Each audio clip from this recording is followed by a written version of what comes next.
All right, so today we're going to talk about Sonokinetic's Fantasy Indie 2, Colors, a little bit of Opus, a little bit of Bohemian Violin, and how you can use these colors to create emotions in your music and get all kinds of great feelings in your music and just layer upon layer of different colors and ideas. So that's the main topic here. And since I've been gone for a while, there are some obvious things happening in the sample industries. And one of them is Sonya score with Lux. So they dig in deep into the strings and have created a very lush um, strings library. It's not cheap. I looked at all the demos and videos. It's something I would like to have, but currently it's like over 800 Canadian, so that's definitely going to have to wait for a big, big sale. But it's great to see because I'm sure, those samples, what they've learned by going and creating Lux is going to filter down into their other products. So that's great news to see them really, going that deep into strings. Omnisphere 3 has released and it's got a bunch of new sounds. It's not a cheap upgrade, but many people really like it. I use it the odd time and it's got a lot of capabilities, but that's big news for the synth people. And Rapid Composer 6 has just been released and there's some new things in there, and I'll be doing a video on that sometime in the future. So, also, of course, AI and how it's just, well, what can you say? Um, Software like Suno AI. I watched some videos on it. People suggested to take a look at it, and it's just like, it's like magic.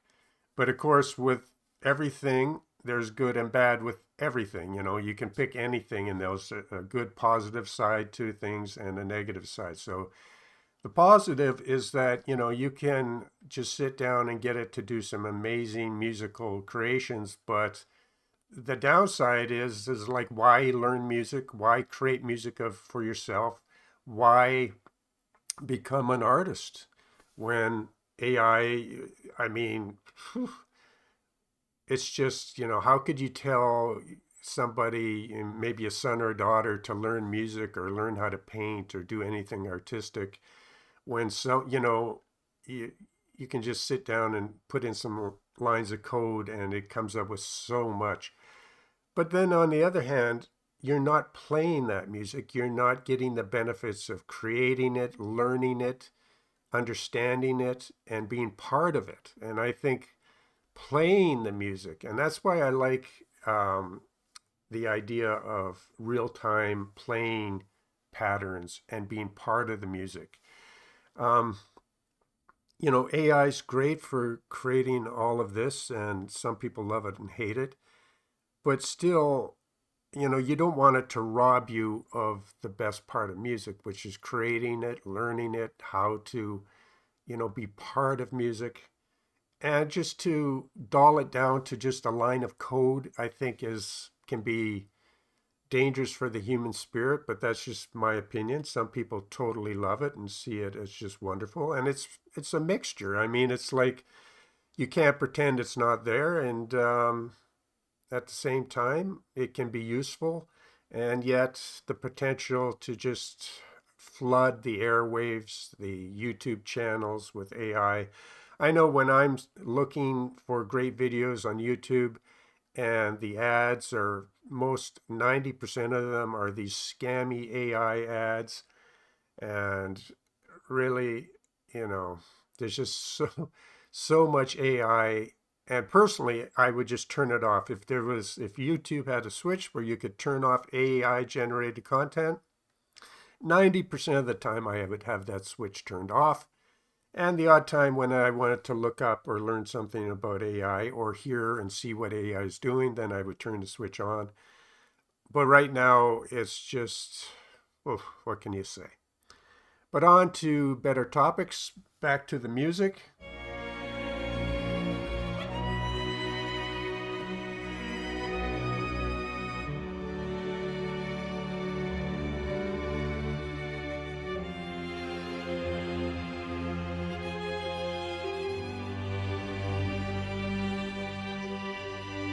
So let's start to take each one of these software and or VSTIs and just let's see what we can do with them, and then let's start to build some textures.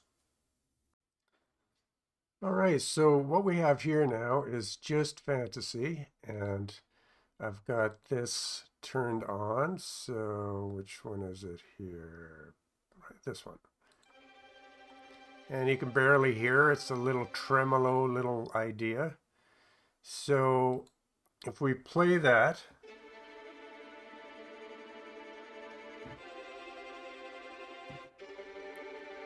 and by itself it's nothing special, it's just a nice little tremolo line. And the way I like to set up my Sonokinetic libraries, all of them that feature the different ways you can play this. So without getting into a lot of detail, which you could talk for an hour and try to explain how this system works.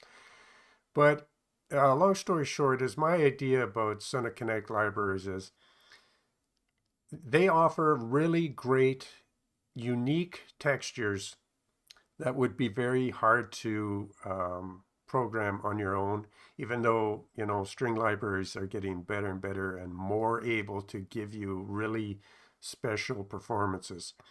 But generally, these phrase libraries offer so much, but the price you pay is that it has somewhat of a complex working system, at least in my opinion. But in my opinion, is well worth getting to know it because they're generally all work the same way. So if you deeply understand and know one one of their libraries, you're more than likely, you'll be able to translate 90% of that to the next library. So learn it once, and then you can, wait for a sale and get their libraries and really enjoy the system. Because once you understand the ways you can get this to play, because really, I think the biggest pet peeve about the phrase libraries is, you're playing one phrase, and then if you play it and you change chords, that's great. You can do a chord change, but it's still always that same line, just in a different chord. And it very quickly, you begin to pick out which are these phrases if they don't change and evolve over time. So Sonokinetic has systems to help you do that. And one of them is if, you see this key right down here where my cursor is? If I push it down with my mouse, you see next to it on the right-hand side, you see those keys go pinkish or purple, depending on your monitor. Well, if you set that up, then these phrases will play more. It sets it up so that these phrases will play well stacked with other instruments and other VSTIs, so that the phrase will not just play always from the same point, starting point or midpoint. It will evolve and change its start and end points as you play different chords and different tracks. So you may have, like, we have fantasy here, and I've done the same thing with the indie library. So you hold down this key, and then you click on this octave here, and that will put them in that mode. It's in the instructions. Anyway, try that mode out, because that's how I use all of my Sonokinetic libraries that feature that little option there. They don't all do that, but you can, whenever you load up on your libraries, just push down this key, which is usually at the end, the first black key, push it down with your mouse, and then if you see those octave go pink or purple, it has that feature. Look it up in the manual, and it explains it better. It allows these phrases to be more alive and start and stop in different places, so it doesn't just always sound the same. Then you can layer it with other Sonokinetic or any other library. So I want to explain that first, because you may not get the same results and wonder, well, how did he do that? Why is his sound this way and mine sounds this way? All right. Having explained that, let's just listen to this first, and all I have is this one phrase playing.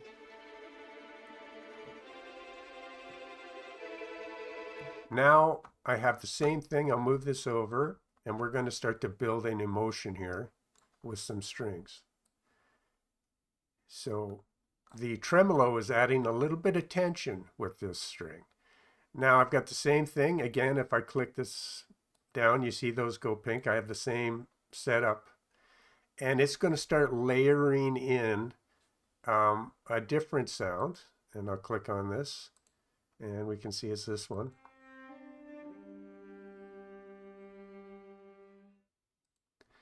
And also before that, and I should have stated this before that, but often when you're using these Sonokinetic libraries, having a little bit of glue to glue them all together and give them a foundation so you don't hear the precise stops and starts.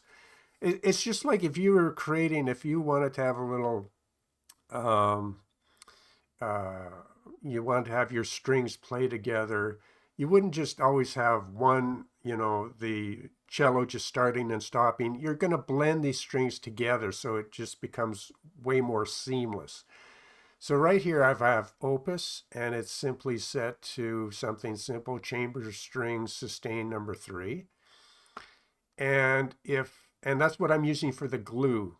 And this will be played with the same chords that I'm going to play my Sonokinetic libraries with here. So I'm going to mute Fantasy. I'm going to just unmute the Opus and let you hear the foundation or the glue strings.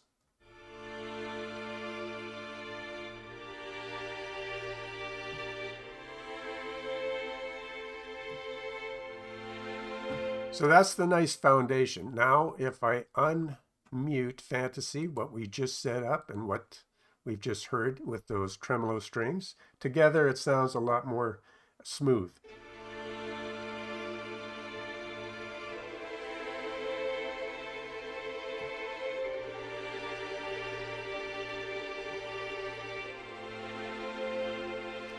So Fantasy is adding that tremolo, that tension to the foundational, strings of the Opus. So we're going to move Opus to the side now that you understand the glue I'm using in the background for the sound. So, and we'll just go back now to Indie 2 here. So now we're going to unmute the Indie 2, and we're going to have this added flavor, color come into the picture.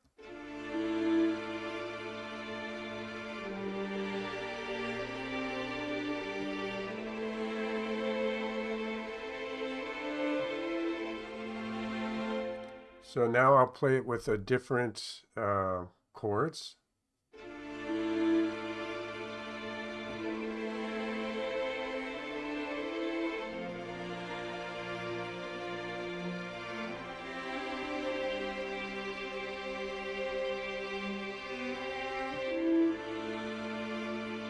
So now we got a foundation of some strings that have both tension and an interesting little melody type of string that's going through it to give you some more interest. And we have our foundational strings underneath it all.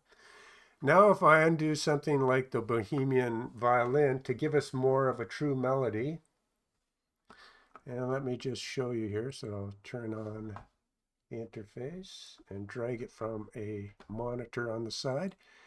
And so now we're going to get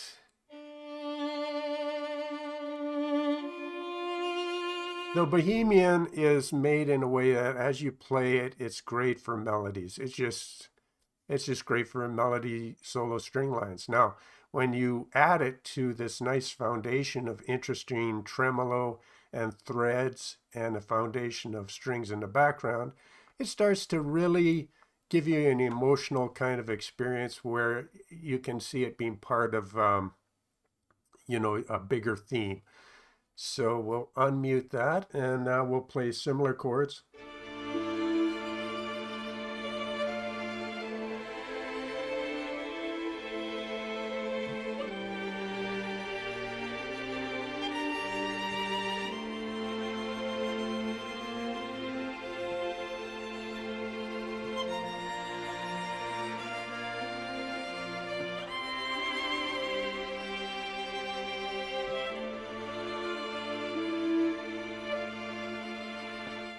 So there you get that nice, which at least I think it's nice, a nice kind of deep, colorful string theme going there.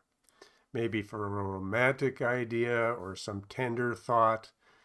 But that's one way to build up a musical idea. Next, we'll explore something different.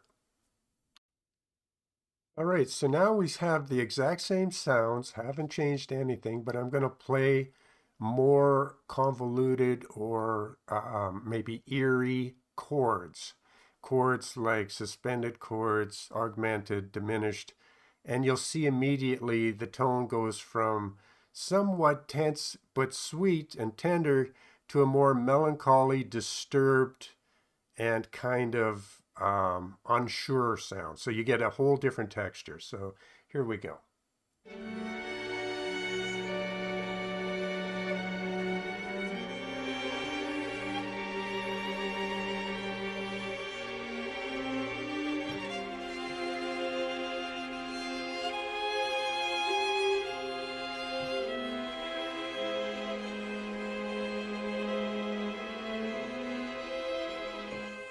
So there you have it. It's a more kind of tense and scary and unsure. And next we'll try something a little different. And now we've changed fantasy to something even more of a tension builder. So this is the tremolo, but this is what we used to have. Now we're switching to something a little more tension. So you can hear it's a higher pitched, fast tension tremolo. So we've made that change. Plus it has some variations to it. And if you're smart, you'll take advantage of those variations. It's tricky to do, but if you set it up with a real-time system like RTS, it makes it a lot easier to both switch the variations, change your chords, and do various things with harmonies. It just makes it a lot easier. But to stay on track here, so we've basically turned up the tension with the higher pitched, faster tremolo, and now we've go into the indie 2, and we've also made a switch. We had before, I think we were in Velvet or one of the other ones, but now we went to Scrapes, which is more of, brutal kind of on the edge. Not so tender, but more raw, edgy. So we ended up picking this one here. So just more of an edge. So we have more tension with the tremolos, higher pitched, more a scrape now, which is more kind of edgy. And to top it off, we'll go from what we had with just an assemble or string sound, I should say, and a simple string background. Now we're going to take advantage of the scores that are built into Opus and switch it over to a classic Chills or any of the horror and more disturbing pre-made scores. So I just picked the first one here, which is going to introduce some brass, some movement, and a little, I believe there's some percussion in there. So let's see how the tension gets taken up another level. And again, we'll play some off-color chords to get this going.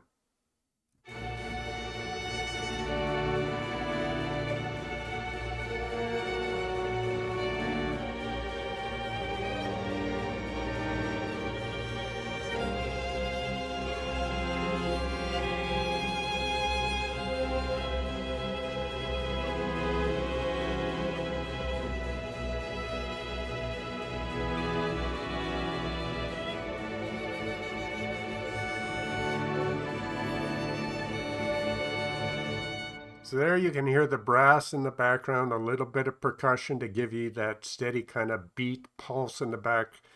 And it all kind of comes together for a more eerie and tense situation than we had before. So then next we're going to cap this eeriness and tension with something even more, and that's going to be the Sonokinetic Colors. We'll add that. So here we have Sonokinetic's Colors, and it kind of picks up where Expressivo left off. Now, if you've tried Expressivo, it's all of these sounds that aren't meant to be harmonic or to be part of your melody at all. These are all sounds that are unexpected, random, aleatoric sounds that aren't part of your harmonic content, but they add tension and they're really great for suspense and horror. So Expressivo was really great for that, but if you wanted part of the sound to be changeable, say if you're making chord changes and you wanted part of that sound to be predictable in certain harmonic ways, the blend of that idea of completely aleatoric music and somewhat harmonious music is my opinion of what Colors is. So it gives you all that randomness, all that unexpected texture and tension, and all these different interesting little ways of playing these instruments. Totally unexpected, but yet somewhat harmonious. So I'll explain, or I'll show you what I mean. So let's just play some chords with it.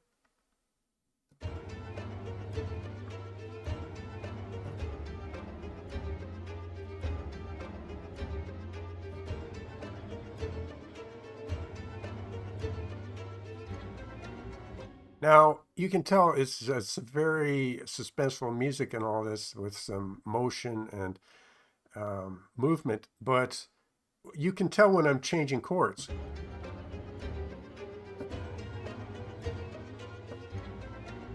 So it gives you that randomness and unexpectedness, but it also gives you some content that will move with your chord changes.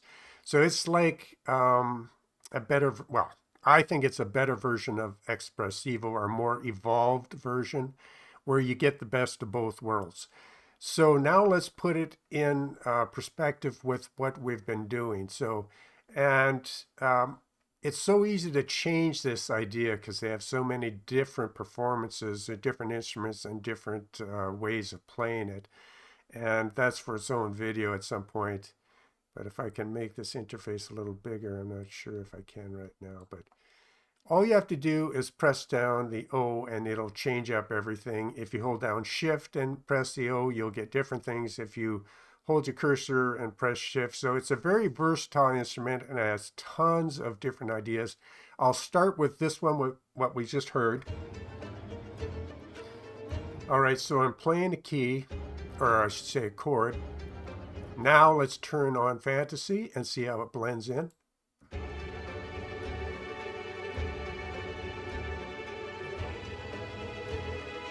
So we're building that tension. Now let's turn on our foundation, which now we've changed to something a little scarier, Monster Movie 02 as a score set up in Opus. And so let's hear that now.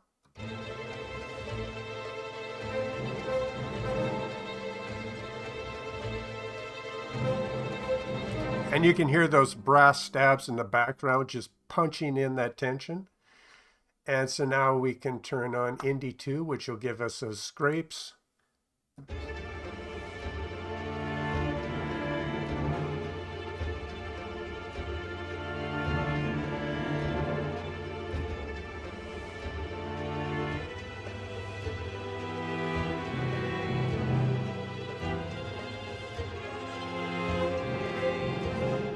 So let's just turn that off, and that gives us that nice tension and scary theme.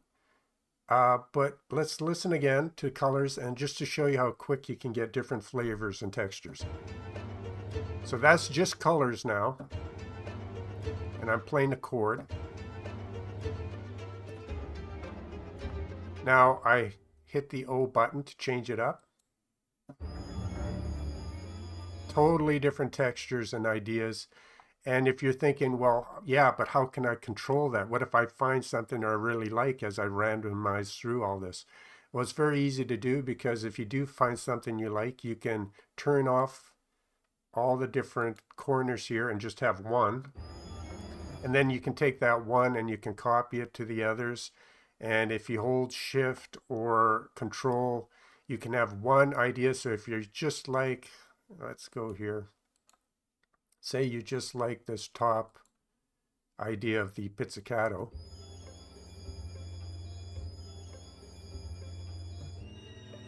Oh, and why it's changing here is because I've got it set up to change through all four at a time. So let's just pick a chord and stick with it. Okay, so say you like A42 SFX. So you can listen to what you do like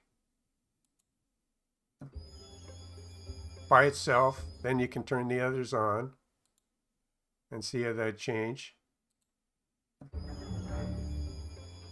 You can go in and change every type of it. It's very versatile is what I'm saying. So without getting into a long video just on this, if you randomize and like something, you can fine tune it, save it, and just use that one you like, or add a secondary part of it that is using the same instruments, but they're playing it in a different way. It's very good for finding something random and then focusing in and getting just what you want, and just keep that on the track and then use it when you want. So I'm really happy with Colors. It's really given me what I want when I want to go into that tension and randomness. So yeah, let's just play a couple of different ideas.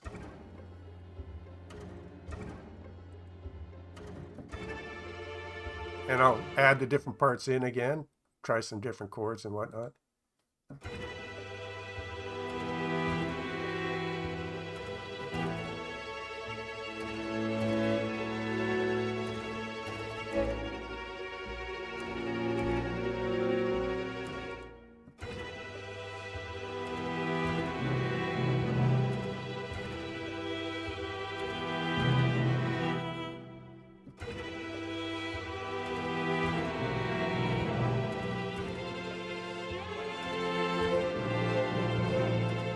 And that's getting a little bit messy there with too many tracks.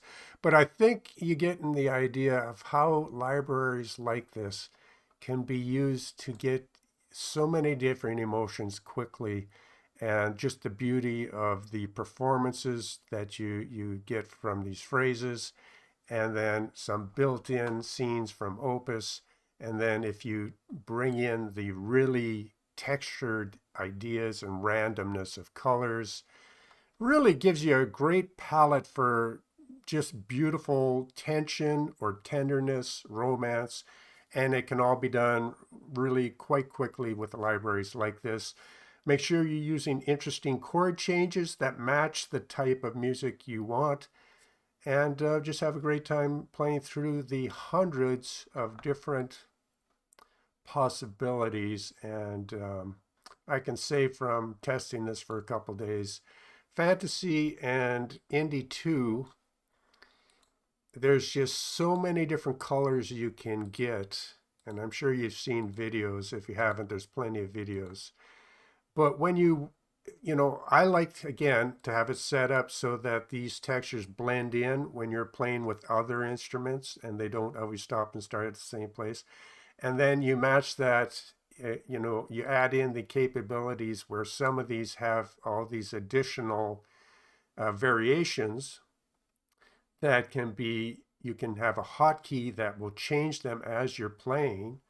So let's try this one here. Let's just focus in on this. We want indie on, and maybe we will put that on mute, that on mute. So we have Opus and indie. I'm just going to quickly change Opus to just something simple in the background. Again, long strings. And then we can just kind of see how you can animate the changes.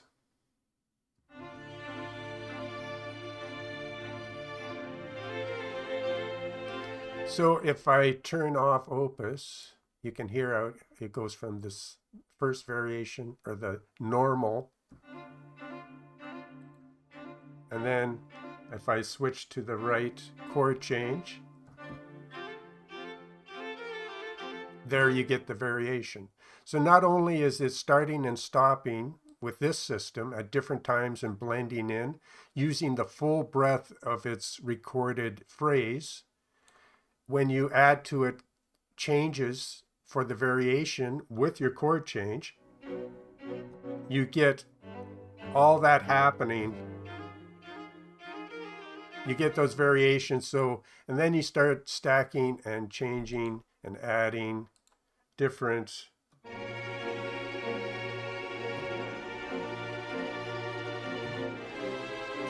it becomes very hard to just tell that these are phrase libraries when you mix it with other libraries and you program it in a better way. So that's what I want to show in this video today. I hope you had a chance to make music and today and every day. And thank you for being part of the channel. If you like what you've seen, thumbs up, give it a like. And I hope you have a great day, and we'll see you on the next one.